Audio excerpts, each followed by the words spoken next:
सत श्री अकाल जी सारिਆਂ ਨੂੰ। पंजाब पुलिस कॉन्स्टेबल के पेपर की तैयारी इस चैनल के उत्ते चल रही है। अज की क्लास दे विच मैं पोल्टी के क्वेश्चन तुहानूं करवाऊँगा। जीरो तो हीरो बनाने वाली ये क्लास है, क्योंकि इस क्लास विचों कुछ क्वेश्चन यह जिहे जो 2023 का कॉन्स्टेबल का पेपर होया सी उस दे विच आए सी। इस बार भी जरूर इन्हां विचों क्वेश्चन अलग अलग शिफ्टां दे विच देखण नूं मिलणगे, क्योंकि बिल्कुल शुरुआत तो मैं ये पोल्टी की क्लास लेके आया हाँ। ठीक है, सारे जने WhatsApp के उत्ते मैसेज जरूर कर लियो, अपना नंबर सेव करवा लो। इस पेपर की तैयारी नाल रिलेटेड या पेपर नाल रिलेटेड कोई भी अपडेट होगी तुहानूं मेरे WhatsApp ते टैलीग्राम ग्रुप के विच मिल जूगी। इन्हां दा लिंक मेरे नंबर के उत्ते मिलूगा। नंबर के उत्ते मैसेज सारे जने जरूर कर लो, अपना नाम अते सिटी दस के। ठीक है, चलो आपां शुरू करते हैं। अपनी क्लास का नाम है भारतीय संविधान का निर्माण, मेकिंग ऑफ इंडियन कॉन्स्टिट्यूशन। ठीक है, भारतीय संविधान का निर्माण। जे आप पोल्टी की शुरुआत करनी हो तो इस टॉपिक तो ही शुरुआत होंदी है, तो संविधान टॉपिक थोड़े सिलेबस के विच भी है। ठीक है, चलो शुरू करते हैं। भारत का विच मैं तुहानूं वन लाइनर भी कराऊँगा तो MCQ भी करवाऊँगा। भारत का संविधान की है? सर्वोच्च कानून है। ठीक है, ये दस्तावेज बुनियादी राजनीतिक कोड, ढांचे, प्रक्रियावां, शक्तियां अते सरकारी संस्थावां के कर्तव्यां की हदबंदी करता है अते MN राय द्वारा सुझाए गए प्रस्ताव के आधार पर बुनियादी अधिकारां, निर्देशक सिद्धांतां अते नागरिकां दे कर्तव्यां नूं निर्धारित करता है। MN राय ने किहड़े सुझाव सुझाए सन? ठीक है, बुनियादी अधिकार, निर्देशक सिद्धांत, नागरिकां दे कर्तव्य। ठीक है, जे तुहानूं क्लास ये समझ ना आई, क्योंकि कुछ थोड़ी जी कॉम्पलीकेटेड हो सकती है, तो तुसीं इस क्लास नूं दोबारा देखियो, क्योंकि बहुत ही इंपोर्टेंट क्लास है। 5 बारी देखियो चाहे, क्योंकि इस दे विचों क्वेश्चन जरूर आउणगे तुहानूं पेपर दे विच। ठीक है, भारत का संविधान है जिहड़ा ये सब तो लंबा लिखती राष्ट्रीय संविधान है पूरी दुनिया दे विच। पेपर दे विच क्वेश्चन आ जाता है कि सब तो लंबा लिखती संविधान किहड़े देश का है, तो वह हैगा भारत का। इसनूं 26 नवंबर 1949 नूं संविधान सभा द्वारा अपनाया गया सी। भारतीय संविधान नूं कदों अपनाया गया सी? ये क्वेश्चन आया होया है 26 नवंबर 1949 नूं। याद रखियो 26 नवंबर 1949 नूं। अते यह लागू कदों होया? 26 जनवरी 1950 नूं भारतीय संविधान लागू होया। 26 नवंबर 1949 नूं अपनाया गया। देख लो ये। ठीक है, कन्फ्यूज़ नहीं होना इन्हां दोनों के विच। संविधान सभा द्वारा संविधान कदों अपनाया गया? 26 नवंबर 1949 नूं, ते लागू कदों होया? 26 जनवरी 1950 नूं। ठीक है, चलो नैक्सट क्वेश्चन। 1928 विच आल पार्टीज कानफ्रेंस ने भारत का संविधान तैयार करने लई लखनऊ विच एक कमेटी बुलाई, जिसनूं नेहरू रिपोर्ट वजों भी जानिया जाता है। ठीक है, जिहड़ी आल पार्टीज कॉन्फ्रेंस बुलाई गई उसनूं नेहरू रिपोर्ट वजों भी जानिया जाता है।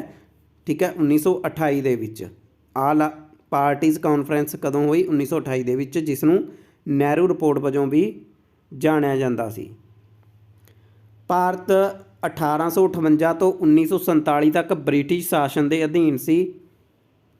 1947 तो 1950 तक ब्रिटिश सरकार ही देश की बाहरी सुरक्षा लई लगातार जिम्मेवार रही। आज़ादी भारत नूं कदों मिली? 1947 दे विच।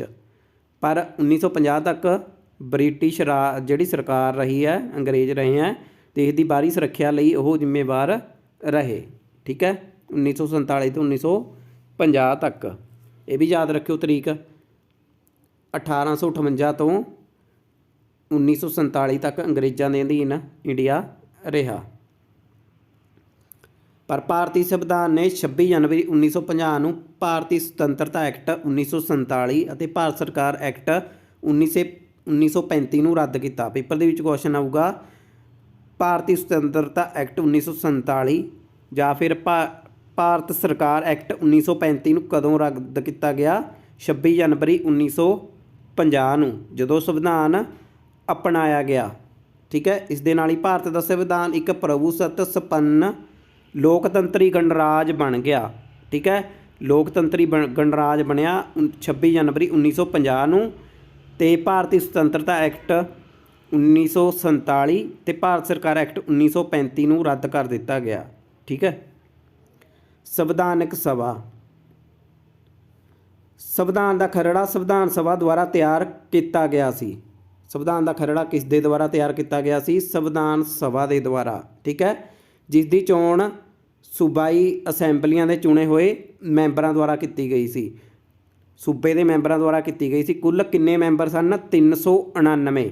ਵੰਡ ਤੋਂ ਬਾਅਦ ਕਿੰਨੇ ਰਹਿ ਗਏ? 299। ਇਹ ਯਾਦ ਰੱਖਿਓ। ਠੀਕ ਹੈ, 399 ਮੈਂਬਰ। ਅੱਗੇ ਮੈਂ ਦੱਸੂਗਾ ਅਲੱਗ-ਅਲੱਗ ਕਿੰਨੀਆਂ ਕਿੰਨੀਆਂ ਸੀਟਾਂ ਵੀ ਆਈਆਂ, ਉਹ ਵੀ ਕਈ ਵਾਰ ਪੁੱਛ ਲੈਂਦੇ ਆ ਕਿ ਕਾਂਗਰਸ ਨੂੰ ਕਿੰਨੀਆਂ ਸੀਟਾਂ ਮਿਲੀਆਂ, ਅਦਰ ਨੂੰ ਕਿੰਨੀਆਂ ਮਿਲੀਆਂ। ਠੀਕ ਹੈ, ਇਸ ਨੂੰ ਤਿਆਰ ਕਰਨ ਵਿੱਚ ਕਿੰਨੇ ਸਾਲ ਲੱਗੇ? 3 ਸਾਲ ਲੱਗੇ। ਅਤੇ ਤੁਹਾਡੀ ਇਹ ਜਿਹੜੀ ਕਲਾਸ ਹੈ ਇਹ ਵੀ ਮੈਂ ਬਹੁਤ ਡੀਪਲੀ ਸਰਚ ਕਰਕੇ ਬਣਾਈ ਹੈ। ਇਸ ਤਰ੍ਹਾਂ ਦੇ ਹੀ ਕੁਐਸਚਨ ਤੁਹਾਨੂੰ ਪੇਪਰ ਵਿੱਚ ਦੇਖਣ ਨੂੰ ਮਿਲ ਸਕਦੇ ਆ। ਸੋ ਬਹੁਤ ਜ਼ਿਆਦਾ ਮਿਹਨਤ ਲੱਗੀ ਹੈ। ਜ਼ਰੂਰ ਆਪਣਾ ਪਿਆਰ ਬਰਸਾਇਓ ਵੱਧ ਤੋਂ ਵੱਧ ਸ਼ੇਅਰ ਕਰਕੇ, ਅਤੇ ਨੰਬਰ ਦੇ ਉੱਤੇ ਮੈਸੇਜ ਜ਼ਰੂਰ ਕਰਿਓ। 165 ਦਿਨਾਂ ਦੀ ਮਿਆਦ ਦੇ ਵਿੱਚ 11 ਸੈਸ਼ਨ ਹੋਏ ਸਨ। ਠੀਕ ਹੈ, ਨੈਕਸਟ ਆ ਗਿਆ ਮਹੱਤਵਪੂਰਨ ਮਿਤੀਆਂ। ਇਹ ਵੀ ਬਹੁਤ ਜ਼ਿਆਦਾ ਇੰਪੋਰਟੈਂਟ ਹੈ। ਸੰਵਿਧਾਨ ਸਭਾ ਦਾ ਗਠਨ ਤੇ ਪਹਿਲਾ ਸੈਸ਼ਨ ਕਦੋਂ ਹੋਇਆ? 9 ਦਸੰਬਰ 1946 ਨੂੰ। ਯਾਦ ਰੱਖਣਾ ਤੁਸੀਂ, ਸੰਵਿਧਾਨ ਸਭਾ ਦਾ ਗਠਨ ਅਤੇ ਪਹਿਲਾ ਸੈਸ਼ਨ ਕਦੋਂ ਹੋਇਆ? ਜਾਂ ਤਾਂ ਪੇਪਰ ਦੇ ਵਿੱਚ ਗਠਨ ਪੁੱਛ ਸਕਦੇ ਹਾਂ ਜਾਂ ਪਹਿਲਾ ਸੈਸ਼ਨ 9 ਦਸੰਬਰ 1946। ਡੇਟ ਇਹ ਰੱਟੇ ਮਾਰ ਲਓ, ਜਿਵੇਂ ਮਰਜ਼ੀ ਕਰੋ, ਆਉਣ ਦੇ ਬਹੁਤ ਜ਼ਿਆਦਾ ਚਾਂਸ ਹੈ। ਠੀਕ ਹੈ, 11 ਦਸੰਬਰ 1946 ਨੂੰ 2 ਦਿਨ ਬਾਅਦ। ਠੀਕ ਹੈ, ਇੱਕ ਡੇਟ ਤੁਸੀਂ ਯਾਦ ਰੱਖ ਲਈ, ਉਸ ਤੋਂ ਬਾਅਦ 2 ਦਿਨ ਬਾਅਦ ਯਾਦ ਰੱਖਿਓ ਕਿ 11 ਦਸੰਬਰ 1946 ਨੂੰ ਪ੍ਰਧਾਨ ਦੀ ਨਿਯੁਕਤੀ ਕੀਤੀ ਗਈ। ਰਜਿੰਦਰ ਪ੍ਰਸਾਦ ਨੂੰ ਪ੍ਰਧਾਨ ਨਿਯੁਕਤ ਕੀਤਾ ਗਿਆ, ਅਤੇ ਉਪ ਚੇਅਰਮੈਨ ਪ੍ਰਧਾਨ ਜਾਂ ਚੇਅਰਮੈਨ ਕਹਿ ਸਕਦੇ ਆਪਾਂ ਇਹਨਾਂ ਨੂੰ। ਰਜਿੰਦਰ ਪ੍ਰਸਾਦ ਨੂੰ ਚੇਅਰਮੈਨ ਜਾਂ ਪ੍ਰਧਾਨ ਨਿਯੁਕਤ ਕੀਤਾ ਗਿਆ। ਉਪ ਚੇਅਰਮੈਨ ਹਰਿੰਦਰ ਕੁਮਾਰ ਮੁਖਰਜੀ ਨੂੰ ਨਿਯੁਕਤ ਕੀਤਾ ਗਿਆ। ਠੀਕ ਹੈ, ਕਾਨੂੰਨੀ ਸਲਾਹਕਾਰ BN ਰਾਓ ਨੂੰ। ਠੀਕ ਹੈ, ਕਾਨੂੰਨੀ ਸਲਾਹਕਾਰ BN ਰਾਓ ਨੂੰ ਨਿਯੁਕਤ ਕੀਤਾ ਗਿਆ ਸੰਵਿਧਾਨ ਸਭਾ ਦੇ ਵਿੱਚ। ਇਹ ਵੀ ਕਾਫੀ ਇੰਪੋਰਟੈਂਟ ਹੈ। ਨੈਕਸਟ ਆ ਗਿਆ ਆਪਣੇ ਕੋਲ 13 ਦਸੰਬਰ 1946 ਦੇ ਵਿੱਚ ਕੀ ਹੋਇਆ? ਜਵਾਹਰ ਲਾਲ ਨਹਿਰੂ ਦੁਆਰਾ ਸੰਵਿਧਾਨ ਦੇ ਮੂਲ ਸਿਧਾਂਤਾਂ ਨੂੰ ਦਰਸਾਉਂਦੇ ਹੋਏ ਉਦੇਸ਼ ਮਤਾ ਪਾਸ ਕੀਤਾ ਗਿਆ। ਠੀਕ ਹੈ, ਉਦੇਸ਼ ਮਤਾ ਕਦੋਂ ਪਾਸ ਹੋਇਆ? 13 ਦਸੰਬਰ 1946। ਆ ਦੇਖ ਲਓ, 11 ਦੇ ਵਿੱਚ ਹੋਰ 2 ਦਿਨ ਜੋੜ ਦਿਓ, 13 ਦਸੰਬਰ ਬਣ ਜੂਗਾ। ਇਸ ਦਿਨ ਕੀ ਹੋਇਆ? ਉਦੇਸ਼ ਮਤਾ ਪਾਸ ਹੋਇਆ। ਇਸ ਨੂੰ ਸ਼ੋਰਟ ਨੋਟਸ ਬਣਾ ਕੇ ਤੁਸੀਂ ਨੋਟ ਕਰ ਸਕਦੇ ਆ। 9 ਦਸੰਬਰ ਨੂੰ ਸੰਵਿਧਾਨ ਸਭਾ ਦਾ ਗਠਨ ਅਤੇ ਪਹਿਲਾ ਸੈਸ਼ਨ, ਉਸ ਤੋਂ 2 ਦਿਨ ਬਾਅਦ ਪ੍ਰਧਾਨ ਦੀ ਨਿਯੁਕਤੀ ਹੋ ਗਈ। ਠੀਕ ਹੈ, ਉਪ ਚੇਅਰਮੈਨ ਦੀ ਨਿਯੁਕਤੀ ਹੋ ਗਈ, ਸੰਵਿਧਾਨ ਦੇ ਕਾਨੂੰਨੀ ਸਲਾਹਕਾਰ ਦੀ ਨਿਯੁਕਤੀ ਹੋ ਗਈ, ਅਤੇ 2 ਦਿਨ ਬਾਅਦ ਉਦੇਸ਼ ਮਤਾ ਪੇਸ਼ ਕੀਤਾ ਗਿਆ।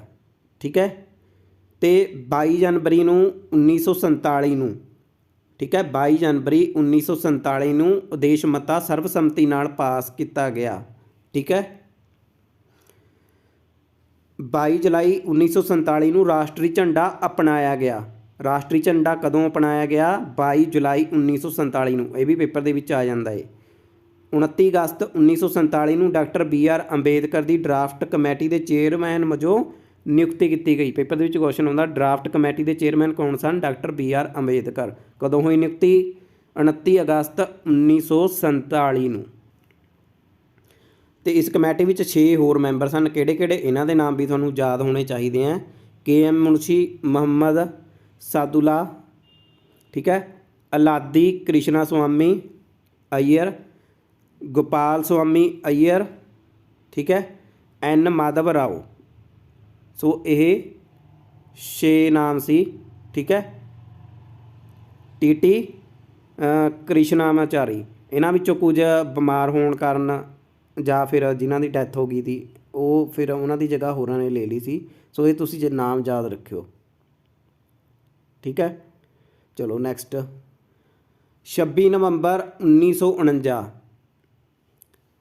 26 ਨਵੰਬਰ 1949 ਨੂੰ ਵਿਧਾਨ ਸਭਾ ਦੁਆਰਾ ਪਾਸ ਅਤੇ ਅਪਣਾਇਆ ਗਿਆ। ਠੀਕ ਹੈ, ਭਾਰਤ ਦਾ ਸੰਵਿਧਾਨ। 24 ਜਨਵਰੀ 1950 ਨੂੰ ਸੰਵਿਧਾਨ ਸਭਾ ਦੀ ਆਖਰੀ ਮੀਟਿੰਗ ਹੋਈ। ਸੰਵਿਧਾਨ ਸਭਾ ਦੀ ਆਖਰੀ ਮੀਟਿੰਗ ਕਦੋਂ ਹੋਈ? 24 ਜਨਵਰੀ 1950 ਨੂੰ। ਠੀਕ ਹੈ, ਅਤੇ ਭਾਰਤ ਦੇ ਸੰਵਿਧਾਨ ਵਿੱਚ ਜਦੋਂ ਸੰਵਿਧਾਨ ਬਣਿਆ 395 ਧਾਰਾਵਾਂ ਸਨ ਉਸ ਟਾਈਮ, 8 ਅਨੁਸੂਚੀਆਂ ਅਤੇ 12 ਭਾਗ ਸਨ। ਪੇਪਰ ਦੇ ਵਿੱਚ ਆਪਸ਼ਨ ਦੇਖ ਲਿਓ। ਠੀਕ ਹੈ, ਕਰੰਟ ਨਹੀਂ ਪੁੱਛਿਆ। ਜੇ ਕਰੰਟ ਪੁੱਛਿਆ ਹੋਇਆ ਤਾਂ ਕਰੰਟ ਦੱਸ ਦਿਓ। ਜੇ ਸੰਵਿਧਾਨ ਬਣਨ ਸਮੇਂ ਪੁੱਛਿਆ ਤਾਂ ਇਹ ਯਾਦ ਕਰ ਲਓ ਕਿੰਨੀਆਂ ਧਾਰਾਵਾਂ ਸਨ 395 ਧਾਰਾਵਾਂ 8 ਅਨੁਸੂਚੀਆਂ ਤੇ 22 ਭਾਗ ਸਨ। ਠੀਕ ਹੈ। ਤੇ ਰਾਸ਼ਟਰੀ ਗੀਤ ਤੇ ਰਾਸ਼ਟਰੀ ਗਾਨ ਨੂੰ ਹੀ ਇਸੇ ਦਿਨ ਅਪਣਾਇਆ ਗਿਆ। 24 ਜਨਵਰੀ 1950 ਨੂੰ ਰਾਸ਼ਟਰੀ ਗੀਤ ਤੇ ਰਾਸ਼ਟਰੀ ਗਾਨ ਨੂੰ ਅਪਣਾਇਆ ਗਿਆ। ਅੱਗੇ ਮੈਂ ਦੱਸੂਗਾ ਰਾਸ਼ਟਰੀ ਗੀਤ ਅਤੇ ਰਾਸ਼ਟਰੀ ਗਾਨ ਬਾਰੇ। ਤੇ ਸੰਵਿਧਾਨ ਸਭਾ ਦੀ ਆਖਰੀ ਮੀਟਿੰਗ ਹੋਈ। ਠੀਕ ਹੈ। ਸੰਵਿਧਾਨ ਸਭਾ ਭੰਗ ਵੀ ਇਸੇ ਦਿਨ ਹੋਈ। ਦੇਖ ਲਓ 4 ਕੁਐਸਚਨ ਬਣ ਗਏ। ਰਾਸ਼ਟਰੀ ਗੀਤ ਅਤੇ ਗਾਨ ਨੂੰ ਕਦੋਂ ਅਪਣਾਇਆ ਗਿਆ? ਨੈਸ਼ਨਲ ਐਂਥਮ ਤੇ ਨੈਸ਼ਨਲ ਸੌਂਗ ਨੂੰ 24 ਜਨਵਰੀ 1950 ਨੂੰ, ਜਦੋਂ ਸੰਵਿਧਾਨ ਸਭਾ ਦੀ ਆਖਰੀ ਮੀਟਿੰਗ ਹੋਈ। ਭਾਰਤੀ ਸੰਵਿਧਾਨ ਨੂੰ ਬਣਾਉਣ ਲਈ ਕਿੰਨਾ ਸਮਾਂ ਲੱਗਿਆ? 2 ਸਾਲ 11 ਮਹੀਨੇ 18 ਦਿਨ। ਤੁਸੀਂ ਇਹ ਪੜ੍ਹਿਆ ਹੋਊਗਾ। ਠੀਕ ਹੈ। 7ਵੀਂ 8ਵੀਂ ਦੇ ਵਿੱਚ ਸਭ ਨੇ ਪੜ੍ਹਿਆ ਹੀ ਹੈ ਕਿੰਨਾ ਸਮਾਂ ਲੱਗਿਆ। ਇਹ ਪੇਪਰ ਦੇ ਵਿੱਚ ਆ ਸਕਦਾ 2 ਸਾਲ 11 ਮਹੀਨੇ 18 ਦਿਨ। ਠੀਕ ਹੈ। ਕਿੰਨੀ ਲਾਗਤ ਲੱਗੀ? 6.4 ਮਿਲੀਅਨ ਰੁਪਏ ਲੱਗੇ। 28 ਜਨਵਰੀ 1950 ਨੂੰ ਸੁਪਰੀਮ ਕੋਰਟ ਦੀ ਸਥਾਪਨਾ ਕੀਤੀ ਗਈ। ਠੀਕ ਹੈ। ਤੇ ਗਣਤੰਤਰ ਦਿਵਸ ਬਦਲਣ ਤੋਂ ਬਾਅਦ ਪਹਿਲੇ ਸਪੀਕਰ ਕੌਣ ਸਨ? ਗਣੇਸ਼ ਵਾਸੁਦੇਵ ਮਾਵਲੰਕਰ। ਲੋਕ ਸਭਾ ਦੇ ਪਹਿਲੇ ਸਪੀਕਰ ਕੌਣ ਸਨ? ਪੇਪਰ ਦੇ ਵਿੱਚ ਕੁਐਸਚਨ ਆਉਂਦਾ ਹੈ ਗਣੇਸ਼ ਵਾਸੁਦੇਵ ਮਾਵਲੰਕਰ। ਠੀਕ ਹੈ, ਯਾਦ ਰੱਖਿਓ।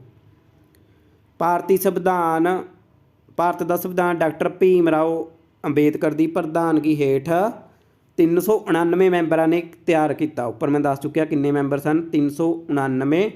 ਠੀਕ ਹੈ। ਤੇ ਪ੍ਰਧਾਨ ਕੌਣ ਸਨ? ਡਾਕਟਰ ਭੀਮ ਰਾਓ ਅੰਬੇਦਕਰ।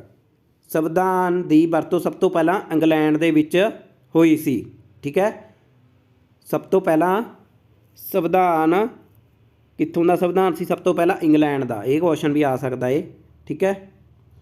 ਭਾਰਤ ਦਾ ਸੰਵਿਧਾਨ ਕਿਹੜੇ ਦੇਸ਼ ਦੇ ਸੰਵਿਧਾਨ ਨਾਲ ਮਿਲਦਾ ਜੁਲਦਾ? ਇੰਗਲੈਂਡ ਦੇ ਸੰਵਿਧਾਨ ਦੇ ਨਾਲ। ਕਿਹੜੇ ਕਿਹੜੇ ਦੇਸ਼ ਤੋਂ ਕੀ ਲਿਆ ਗਿਆ ਉਹ ਵੀ ਮੈਂ ਤੁਹਾਨੂੰ ਕਰਵਾਊਂਗਾ ਇਸੇ ਕਲਾਸ ਦੇ ਵਿੱਚ। ਠੀਕ ਹੈ। ਬਾਕੀ ਇਹ ਤੁਹਾਨੂੰ ਮੈਂ ਉੱਪਰ ਦੱਸ ਹੀ ਚੁੱਕਿਆ। ਮੈਂ ਇਹ ਬਾਰ-ਬਾਰ ਤਾਂ ਇਹ ਤੁਹਾਨੂੰ ਦੱਸ ਰਿਹਾ ਤਾਂ ਜੋ ਜਿਹੜੀਆਂ ਡੇਟਸ ਹੈ ਤੁਹਾਨੂੰ ਯਾਦ ਹੋ ਜਾਣ, ਕਿਉਂਕਿ ਕਾਫੀ ਇੰਪੋਰਟੈਂਟ ਹੈ। ਇਹ ਪੇਪਰ ਦੇ ਵਿੱਚ ਆ ਸਕਦਾ। 26 ਨਵੰਬਰ ਭਾਰਤੀ ਸੰਵਿਧਾਨ ਨੂੰ ਤਿਆਰ ਕਰਕੇ ਅੰਤਿਮ ਰੂਪ 26 ਨਵੰਬਰ 1949 ਨੂੰ ਦਿੱਤਾ ਗਿਆ। ਲਾਗੂ ਹੋਇਆ 26 ਜਨਵਰੀ 1950 ਨੂੰ। ਠੀਕ ਹੈ। ਚਲੋ ਹੁਣ MCQ ਕਰ ਲੈਂਦੇ ਹਾਂ। ਉਸ ਤੋਂ ਪਹਿਲਾਂ ਮੈਂ ਦੱਸ ਦਿੰਦਾ ਕਿ ਜਿਹੜਾ ਭਾਰਤੀ ਸੰਵਿਧਾਨ ਹੈ ਉਹਨੇ ਕਿਹੜੇ ਕਿਹੜੇ ਦੇਸ਼ ਤੋਂ ਕੀ ਲਿਆ। ਦੇਖ ਲਓ ਤੁਹਾਡੇ ਸਾਹਮਣੇ ਮੈਂ ਇਹ ਚਾਰਟ ਬਣਾਇਆ ਹੋਇਆ, ਇਸ ਦਾ ਸਕਰੀਨਸ਼ਾਟ ਲੈ ਲਓ। ਇੰਗਲੈਂਡ ਤੋਂ ਕੀ ਲਿਆ? ਭਾਰਤ ਦਾ ਸੰਵਿਧਾਨ ਕਿੱਥੋਂ ਦੇ ਸੰਵਿਧਾਨ ਨਾਲ ਮਿਲਦਾ ਏ? ਇੰਗਲੈਂਡ ਦੇ ਸੰਵਿਧਾਨ ਨਾਲ। ਤਾਂ ਪਾਰਲੀਮੈਂਟ ਹੋ ਗਿਆ।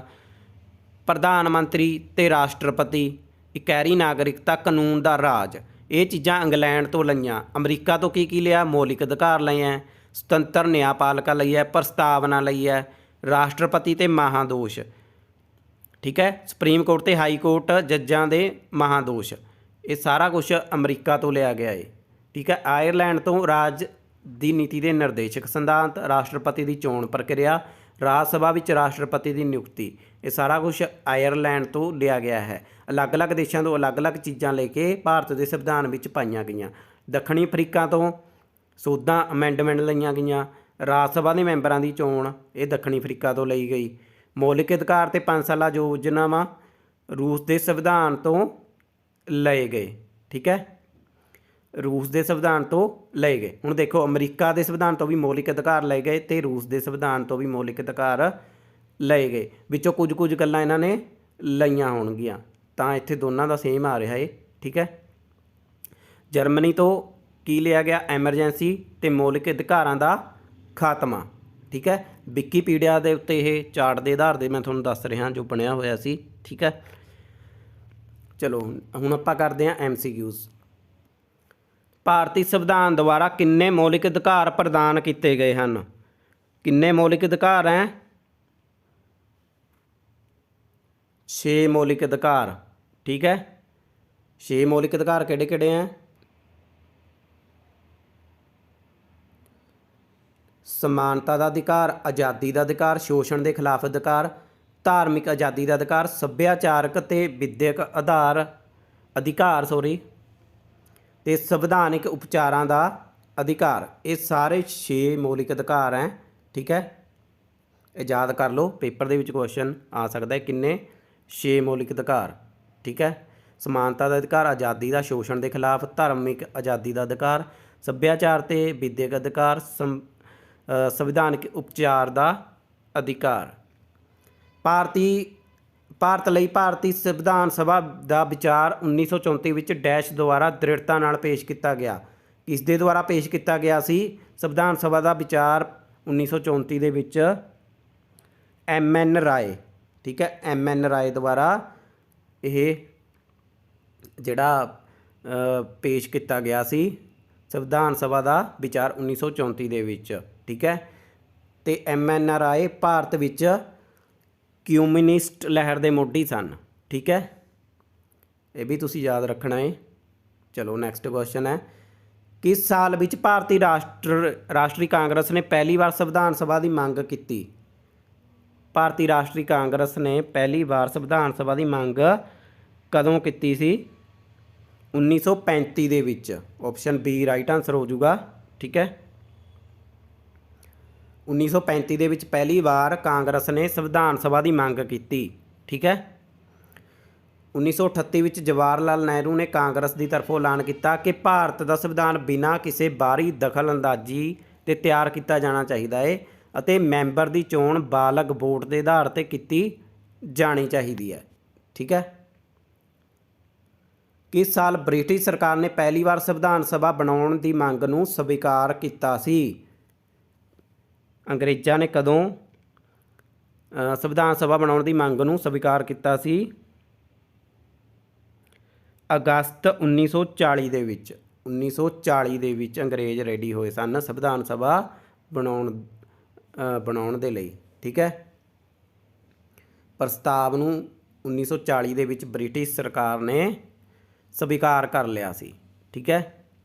ਅਤੇ 1942 ਦੇ ਵਿੱਚ ਸਰ ਸਟੈਫੋਰਡ ਕ੍ਰਿਪਸ ਆਏ ਸਨ ਇੰਡੀਆ ਦੇ ਵਿੱਚ, ਠੀਕ ਹੈ, ਪ੍ਰਸਤਾਵ ਦਾ ਖਰੜਾ ਤਿਆਰ ਕਰਨ ਦੇ ਲਈ, ਠੀਕ ਹੈ। ਪ੍ਰਸਤਾਵ ਦਾ ਖਰੜਾ ਤਿਆਰ ਕਰਨ ਲਈ ਆਏ ਸਨ 1942 ਦੇ ਵਿੱਚ, ਠੀਕ ਹੈ।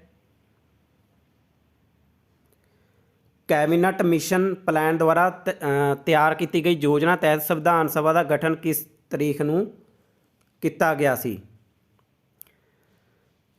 ਸੰਵਿਧਾਨ ਸਭਾ ਦੀ ਯੋਜਨਾ ਕਿਸ ਮਿਸ਼ਨ ਦੇ ਤਹਿਤ ਹੋਈ ਸੀ ਤਿਆਰ? ਕੈਬਨਿਟ ਮਿਸ਼ਨ ਦੇ ਤਹਿਤ, ਠੀਕ ਹੈ।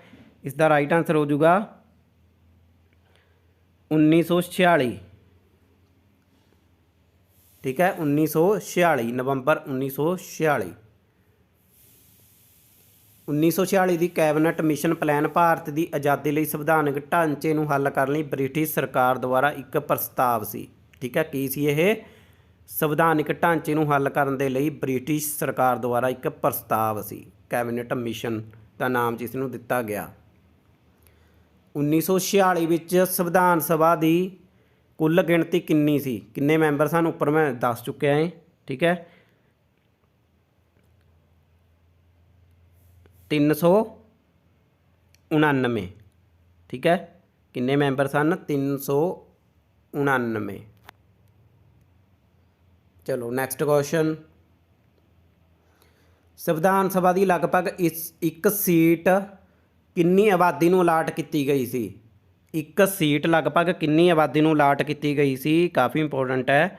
10 ਲੱਖ ਪਿੱਛੇ ਇੱਕ ਸੀਟ ਅਲਾਟ ਕੀਤੀ ਗਈ ਸੀ ਸੰਵਿਧਾਨ ਸਭਾ ਦੇ ਵਿੱਚ, ਠੀਕ ਹੈ। ਸੰਵਿਧਾਨ ਸਭਾ ਦੇ ਮੈਂਬਰ ਕੀ ਸਨ? ਸੰਵਿਧਾਨ ਸਭਾ ਦੇ ਮੈਂਬਰ? ਅੰਸ਼ਿਕ ਤੌਰ 'ਤੇ ਚੁਣੇ ਗਏ ਅਤੇ ਅੰਸ਼ਿਕ ਤੌਰ 'ਤੇ ਨਾਮਜ਼ਦ ਮੈਂਬਰ ਸਨ ਸੰਵਿਧਾਨ ਸਭਾ ਦੇ। ਸੰਵਿਧਾਨ ਸਭਾ ਦੀਆਂ ਚੋਣਾਂ ਵਿੱਚ ਮੁਸਲਿਮ ਲੀਗ ਨੇ ਕਿੰਨੀਆਂ ਸੀਟਾਂ ਜਿੱਤੀਆਂ ਸਨ? ਮੁਸਲਿਮ ਲੀਗ ਨੇ ਕਿੰਨੀਆਂ ਸੀਟਾਂ ਜਿੱਤੀਆਂ ਸਨ? 73। ਯਾਦ ਰੱਖਿਓ, ਬਹੁਤ ਹੀ ਇੰਪੋਰਟੈਂਟ ਕੁਐਸਚਨ ਹੈ, very important question. Muslim League ਨੇ ਕਿੰਨੀਆਂ ਸੀਟਾਂ ਜਿੱਤੀਆਂ ਸਨ? 73। ਬਾਕੀ ਸੀਟਾਂ ਦੀ ਵੰਡ ਦੇਖ ਲਓ, ਠੀਕ ਹੈ। 15 ਸੀਟਾਂ ਆਜ਼ਾਦ ਉਮੀਦਵਾਰਾਂ ਨੇ ਜਿੱਤੀਆਂ, 73 ਮੁਸਲਿਮ ਲੀਗ ਨੇ, 93 ਰਿਆਸਤਾਂ ਨੇ ਜਿੱਤੀਆਂ ਅਤੇ 208 ਕਾਂਗਰਸ ਨੇ। ਸਾਰੀਆਂ ਦਾ ਸਕਰੀਨਸ਼ਾਟ ਲੈਣਾ ਜੇ ਮੈਂ ਇਹਨੂੰ ਛੋਟਾ ਕਰ ਦਿੰਦਾ, ਠੀਕ ਹੈ। ਇਸ ਦਾ ਸਕਰੀਨਸ਼ਾਟ ਲੈ ਲਓ, ਇੰਪੋਰਟੈਂਟ ਹੈ। ਕਾਂਗਰਸ ਨੇ 208, ਅਲੱਗ-ਅਲੱਗ ਰਿਆਸਤਾਂ ਨੇ 93, ਮੁਸਲਿਮ ਲੀਗ ਨੇ 73 ਅਤੇ 15 ਆਜ਼ਾਦ ਉਮੀਦਵਾਰ ਜਿੱਤੇ ਸਨ, टोटल इन्हां दा किन्ना बनदा है 399, ठीक है। टोटल 399 इन्हां दा टोटल बनदा है, ठीक है। इन्हां विचों ये अलग अलग सीटां जीतियां सन। इन्हां विचों किहड़ा संविधान सभा का मैंबर नहीं सी? संविधान सभा के मैंबर इन्हां विचों कौन नहीं सन? कौन नहीं सन इन्हां विचों? सही उत्तर हो जाऊगा MK गांधी। बाकी ये सारे संविधान सभा के मैंबर सन, ठीक है। MK गांधी राइट आंसर हो जाऊगा। इन्हां विचों किस नूं संविधान सभा का अस्थाई प्रधान चुनिया गया? अस्थाई प्रधान चुनिया गया ऑप्शन डी सचियानंद सिन्हा नूं अस्थाई प्रधान पूछा। इत्थे क्वेश्चन ध्यान नाल पढ़िओ, रजिंदर प्रसाद ना कर दिओ, ठीक है। रजिंदर प्रसाद स्थाई प्रधान चुने गए सन, पक्के चेयरमैन, ठीक है। तो सचियानंद सिन्हा संविधान के सब तो वध बजुर्ग व्यक्ति सन, बजुर्ग मैंबर सन, ठीक है। संविधान सभा का प्रधान चुनिया गया सी डॉक्टर रजिंदर प्रसाद जी नूं, ठीक है। प्रधान या चेयरमैन संविधान सभा का स्थाई, ठीक है। उपर मैं अस्थाई दसिया, सचियानंद सिन्हा नूं चुनिया गया सी अस्थाई, ते स्थाई प्रधान डॉक्टर रजिंदर प्रसाद। इन्हां विचों किस नूं संविधान सभा का उप प्रधान चुनिया गया सी? उप प्रधान ये भी काफ़ी इंपोर्टेंट है। ए ते बी दोनों नूं हरिंदर कुमार मुखर्जी, ठीक है। HK मुखर्जी शॉर्ट नेम है। तो सर बंगल त्रिवेकटचारी कृष्णामाचारी, ठीक है। इन्हां दोनों नूं उप प्रधान चुनिया गया सी। संविधान सभा का प्रधान तो उप प्रधान याद कर लियो, दोनों नाम ये, ठीक है। इन्हां दोनों नूं चुनिया गया सी। पेपर ऑप्शन दे विच जे एक नाम भी आ गया तो तुसीं टिक कर दिओ इन्हां दोनों चों, जे दोने आ गए तो दोने बन जूगा ऑप्शन, ठीक है। इस तरह ही ऑप्शन होणगीਆਂ पेपर दे विच, जां तां A ते B दोने पूछा जाऊगा, जां इन्हां विचों एक नाम होऊगा, ठीक है। उप प्रधान जे पूछा गया क्वेश्चन। संविधान सभा ने अपनी पहली मीटिंग किस दिन की? पहली मीटिंग कदों हुई संविधान सभा की? काफ़ी इंपोर्टेंट है। 9 दिसंबर 1946 नूं, 9 दिसंबर 1946 नूं संविधान सभा की पहली मीटिंग हुई, ठीक है। असैंबली का अस्थाई चेयरमैन सचियानंद सिन्हा जी नूं चुनिया गया सी 9 दिसंबर 1946 नूं। किन्ने मैंबर शामिल होए सन पहली मीटिंग दे विच? 211 मैंबर शामिल होए सन, ऑप्शन बी राइट आंसर हो जाऊगा। जवाहर लाल नेहरू ने विधान सभा विच इतिहासिक उद्देश प्रस्ताव ऑब्जेक्टिव्स रेजोल्यूशन किस तारीख नूं पेश किया सी? 13 दिसंबर 1946 नूं, ठीक है। ऑप्शन डी राइट आंसर हो जाऊगा। 13 दिसंबर 1946 नूं, जिसनूं नेहरू रिपोर्ट भी कहा जाता है, ठीक है। नेहरू रिपोर्ट भी कहा जाता है, याद रखियो ये। नेहरू रिपोर्ट कदों पेश की? 13 दिसंबर 1946 नूं। होर इसनूं की कहा जाता? उद्देश प्रस्ताव, उपर भी मैं दस चुकिया। जनवरी 1947 ਦੇ ਵਿੱਚ संविधान सभा ने उद्देशपूर्ण मता पास कर दिता सी। फिर ਵੰਡ ਤੋਂ ਬਾਅਦ संविधान सभा ਦੇ ਮੈਂਬਰਾਂ ਦੀ ਕੁੱਲ ਗਿਣਤੀ ਕਿੰਨੀ ਰਹਿ ਗਈ ਸੀ? 299, ठीक है। 299 राइट आंसर हो जाऊगा, ऑप्शन बी। ड्राफ्टिंग कमेटी ਦੇ ਵਿੱਚ ਕਿੰਨੇ ਮੈਂਬਰ ਸਨ? मोस्ट इंपोर्टेंट है भी। 7 मैंबरी कमेटी बनी सी drafting committee, option B right answer हो जाऊगा। किहड़े-किहड़े 7 मैंबर सन? सारे तुसी देख लो, इन्हां दे नाम याद कर लो, ठीक है। स्क्रीनशॉट ले लो। ड्राफ्टिंग कमेटी के 7 मैंबर ये सन। चेयरमैन सन डॉक्टर BR अंबेडकर। संविधान सभा का चिन्ह की सी? चिन्ह की सी? हाथी, ठीक है। हाथी का चिन्ह सी संविधान सभा का। संविधान सभा का संविधानिक सलाहकार कौन सी? संविधानिक सलाहकार कौन सी? BN राओ। कानूनी सलाहकार BN राओ, उपर मैं दस चुकिया। इन्हां विचों किहड़ी तरीक नूं भारती संविधान सभा ने राष्ट्रीय झंडे नूं अपनाया सी? राष्ट्रीय झंडा कदों अपनाया गया? ਆਪਸ਼ਨ ਸੀ 22 ਜੁਲਾਈ 1947 ਨੂੰ। 22 ਜੁਲਾਈ 1947 ਯਾਦ ਰੱਖ ਲਓ, ਠੀਕ ਹੈ। ਸੰਵਿਧਾਨ ਸਭਾ ਦੇ ਮੈਂਬਰ ਹਨ, ਕਿਹੜੇ ਮੈਂਬਰ ਹਨ ਸੰਵਿਧਾਨ ਸਭਾ ਦੇ? ਇਹਨਾਂ ਵਿੱਚੋਂ ਸੰਵਿਧਾਨ ਸਭਾ ਦੇ ਮੈਂਬਰਾਂ ਨੂੰ ਸੂਬੇ ਦੇ ਵਿਧਾਨ ਸਭਾ ਦੇ ਮੈਂਬਰਾਂ ਦੁਆਰਾ ਚੁਣਿਆ ਗਿਆ। ਸੂਬਿਆਂ ਦੇ ਵਿਧਾਨ ਸਭਾ ਦੇ ਮੈਂਬਰ ਦੁਆਰਾ ਚੁਣਿਆ ਗਿਆ ਸੀ ਸੰਵਿਧਾਨ ਸਭਾ ਦੇ ਮੈਂਬਰਾਂ ਨੂੰ। ਕਿਹੜੇ ਸਾਲ ਵਿੱਚ ਭਾਰਤ ਗਣਤੰਤਰ ਬਣ ਗਿਆ ਸੀ? 1950 ਦੇ ਵਿੱਚ। ਭਾਰਤੀ ਸੰਵਿਧਾਨ ਦਾ ਖਰੜਾ ਕਿਸ ਦੁਆਰਾ ਤਿਆਰ ਕੀਤਾ ਗਿਆ ਹੈ? ਕਿਸ ਦੇ ਦੁਆਰਾ ਤਿਆਰ ਕੀਤਾ ਗਿਆ ਸੀ? ਭਾਰਤ ਦੀ ਸੰਵਿਧਾਨ ਸਭਾ ਦੇ ਦੁਆਰਾ ਭਾਰਤੀ ਸੰਵਿਧਾਨ ਦਾ ਖਰੜਾ ਤਿਆਰ ਕੀਤਾ ਗਿਆ ਸੀ। ਭਾਰਤੀ ਸੰਵਿਧਾਨ ਦਾ ਖਰੜਾ ਤਿਆਰ ਕਰਨ ਲਈ ਗਠਿਤ ਸੰਵਿਧਾਨ ਸਭਾ ਇਹਨਾਂ ਵਿੱਚੋਂ ਕਿਸ ਸਮੇਂ ਦੌਰਾਨ ਬਹਿਸ ਰਾਹੀਂ ਭਾਰਤ ਦੇ ਸੰਵਿਧਾਨ ਨੂੰ ਅੰਤਿਮ ਰੂਪ ਦਿੰਦੀ ਹੈ? ਅੰਤਿਮ ਰੂਪ ਕਦੋਂ ਮਿਲਿਆ? ਆਪਸ਼ਨ ਸੀ ਰਾਈਟ ਆਂਸਰ ਹੋ ਜਾਊਗਾ, ਠੀਕ ਹੈ। ਨੈਕਸਟ ਕੁਐਸਚਨ, ਸੰਵਿਧਾਨ ਸਭਾ ਦਾ ਪ੍ਰਧਾਨ ਕੌਣ ਸੀ? ਡਾਕਟਰ ਰਜਿੰਦਰ ਪ੍ਰਸਾਦ, ਠੀਕ ਹੈ, ਆਪਸ਼ਨ ਟੀ। ਸੰਵਿਧਾਨ ਸਭਾ ਦਾ ਗਠਨ ਇਹਨਾਂ ਵਿੱਚੋਂ ਕਿਸ ਅਧੀਨ ਕੀਤਾ ਗਿਆ ਸੀ? ਕਿਸ ਦੇ ਅਧੀਨ ਕੀਤਾ ਗਿਆ ਸੀ? Option B cabinet mission plan ਦੇ ਤਹਿਤ। ਭਾਰਤੀ ਸੰਵਿਧਾਨ ਸਭਾ ਦੀ ਸਥਾਪਨਾ ਕਦੋਂ ਹੋਈ? 9 ਦਸੰਬਰ 1946 ਨੂੰ, ਠੀਕ ਹੈ। ਸੰਵਿਧਾਨ ਸਭਾ ਦੀ ਚੋਣ ਕੀਤੀ ਗਈ ਸੰਵਿਧਾਨ ਦੇ ਨਿਰਮਾਣ ਲਈ। ਭੰਗ ਕਦੋਂ ਹੋਈ? ਸੰਵਿਧਾਨ ਸਭਾ ਭੰਗ ਕਦੋਂ ਕੀਤੀ ਗਈ? 24 ਜਨਵਰੀ 1950 ਨੂੰ, ਠੀਕ ਹੈ। 24 ਜਨਵਰੀ 1950 ਨੂੰ। ਸਾਰੇ ਆਪਸ਼ਨ ਇੱਕੋ ਜਿਹੇ ਲਿਖੋਗੇ ਪਰ ਕੋਈ ਨਹੀਂ, ਇਹ ਰਾਈਟ ਡੇਟ ਹੈ, ਠੀਕ ਹੈ। 24 ਜਨਵਰੀ 1950। ਭਾਰਤੀ ਸੰਵਿਧਾਨ ਸਭਾ ਦੇ ਚੇਅਰਮੈਨ ਕੌਣ ਸਨ? ਸੰਵਿਧਾਨ ਸਭਾ ਦੇ ਚੇਅਰਮੈਨ ਕੌਣ ਸਨ? ਰਜਿੰਦਰ ਪ੍ਰਸਾਦ। ਭਾਰਤੀ ਸੰਵਿਧਾਨ ਸਭਾ ਦੇ ਅਸਥਾਈ ਚੇਅਰਮੈਨ ਕੌਣ ਸਨ? ਸੱਚਿਆਨੰਦ ਸਿਨਹਾ। ਡਰਾਫਟਿੰਗ ਕਮੇਟੀ ਦਾ ਪ੍ਰਧਾਨ ਕਿਸ ਨੂੰ ਚੁਣਿਆ ਗਿਆ ਸੀ? ਸੱਚਿਆਨੰਦ ਸਿਨਹਾ ਨੂੰ, ਠੀਕ ਹੈ। ਸੌਰੀ ਥੋੜੀ ਜਿਹੀ ਮਿਸਟੇਕ ਹੋ ਗਈ। ਡਰਾਫਟਿੰਗ ਕਮੇਟੀ ਦੇ ਜਿਹੜੇ ਪ੍ਰਧਾਨ ਸਨ, ਚੇਅਰਮੈਨ ਸਨ, ਡਾਕਟਰ BR ਅੰਬੇਦਕਰ ਸਨ, ਠੀਕ ਹੈ। ਭਾਰਤ ਦਾ ਸੰਵਿਧਾਨ ਸਭਾ ਦੁਆਰਾ ਕਦੋਂ ਪਾਰਿਤ ਕੀਤਾ ਗਿਆ? ਭਾਰਤ ਦਾ ਸੰਵਿਧਾਨ ਕਦੋਂ ਪਾਰਿਤ ਕੀਤਾ ਗਿਆ? ਕਾਫੀ ਇੰਪੋਰਟੈਂਟ ਕੁਐਸਚਨ ਹੈ ਇਹ, ਠੀਕ ਹੈ। ਇਹ ਕੁਐਸਚਨ ਆਇਆ ਹੋਇਆ ਪਹਿਲਾਂ ਜੋ ਤੁਹਾਡੇ ਪੇਪਰ ਹੋਏ ਆ ਉਹਨਾਂ ਦੇ ਵਿੱਚ ਇਹ ਕੁਐਸਚਨ ਆਇਆ ਹੋਇਆ ਇਹ, ਠੀਕ ਹੈ। 26 ਨਵੰਬਰ 1949 ਨੂੰ ਜੇ ਐਵੇਂ ਦਾ ਕੁਐਸਚਨ ਆ ਗਿਆ, ਠੀਕ ਹੈ, ਪਾਰਿਤ ਲਿਖਿਆ ਹੋਇਆ ਤਾਂ ਉਸ ਦਾ ਰਾਈਟ ਆਂਸਰ ਹੋਊਗਾ 26 ਨਵੰਬਰ 1949 ਨੂੰ। ਕਦੋਂ ਲਾਗੂ ਹੋਇਆ ਮੈਂ ਦੱਸ ਚੁੱਕਿਆ ਹਾਂ, ਠੀਕ ਹੈ, ਆਪਸ਼ਨ ਏ। 26 ਜਨਵਰੀ ਨੂੰ ਭਾਰਤ ਦੇ ਵਿੱਚ ਗਣਤੰਤਰ ਦਿਵਸ ਦੇ ਰੂਪ ਵਿੱਚ ਮਨਾਇਆ ਜਾਂਦਾ ਹੈ ਅਤੇ ਸੁਤੰਤਰ ਦਿਵਸ ਹੁੰਦਾ 15 ਅਗਸਤ ਨੂੰ, ਠੀਕ ਹੈ। ਯਾਦ ਰੱਖਿਓ ਗਣਤੰਤਰ ਅਤੇ ਸੁਤੰਤਰ ਦਿਵਸ। ਕਿੰਨਾ ਸਮਾਂ ਲੱਗਿਆ ਉੱਪਰ ਮੈਂ ਤੁਹਾਨੂੰ ਦੱਸ ਚੁੱਕਿਆ ਹੈ, ਠੀਕ ਹੈ, ਵਨ ਲਾਈਨਰ ਦੇ ਵਿੱਚ। ਹੁਣ ਤੁਸੀਂ ਆਪ ਦੱਸੋ ਕਿੰਨਾ ਸਮਾਂ ਲੱਗਿਆ ਹੈ। ਜੇ ਤੁਹਾਨੂੰ ਯਾਦ ਹੋਊਗਾ ਤਾਂ ਤੁਸੀਂ ਸਹੀ ਦੱਸ ਦੂੰਗੇ। 2 ਸਾਲ 11 ਮਹੀਨੇ 18 ਦਿਨ,